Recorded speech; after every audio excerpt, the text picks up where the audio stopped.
हिंदवी स्वराज्याची राजधानी असलेल्या दुर्गराज किल्ले श्री रायगडाच्या पायथ्याशी असलेल्या छत्र निजामपूर या गावाचे नामकरण रायगडवाडी करण्याचा निर्णय घेतल्याबद्दल ग्रामविकास मंत्री आणि पालकमंत्री जयकुमार गोरे यांचा आमदार देवेंद्र कोठे व शिवभक्त गुरुशांत धुत्तरगावकर यांनी शनिवारी सन्मान केला।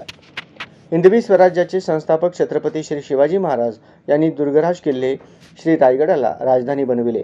बऱ्याच काळापासून दुर्गराज किल्ले श्री रायगडाच्या पायथ्याशी असलेल्या रायगडवाडीचे नाव बदलून छत्र निजामपूर असे करण्यात आले होते। हिंदवी स्वराज्याची राजधानी असलेल्या दुर्गराज किल्ले श्री रायगड आणि हिंदवी स्वराज्याचे संस्थापक छत्रपती श्री शिवाजी महाराज यांची समाधी ज्या ग्रामपंचायत हद्दीत आहेत त्या ग्रामपंचायतीला छत्र निजामपूर असे नाव देण्यात आले होते। देशाच्या शत्रूंच्या नावाने असलेल्या गावांना पुन्हा एकदा मूळ नाव मिळावे अशी देशभरातील शिवभक्तांची गेल्या अनेक दशकांपासून मागणी होती। याबाबत पालकमंत्री जयकुमार गोरे यांनी छत्र निजामपूरचे नामकरण रायगडवाडी करण्याचा निर्णय जाहीर केला। त्याबद्दल आमदार देवेंद्र कोठे आणि मित्र परिवारातर्फे शनिवारी ग्रामविकास मंत्री आणि पालकमंत्री जयकुमार गोरे यांचा सत्कार करण्यात आला।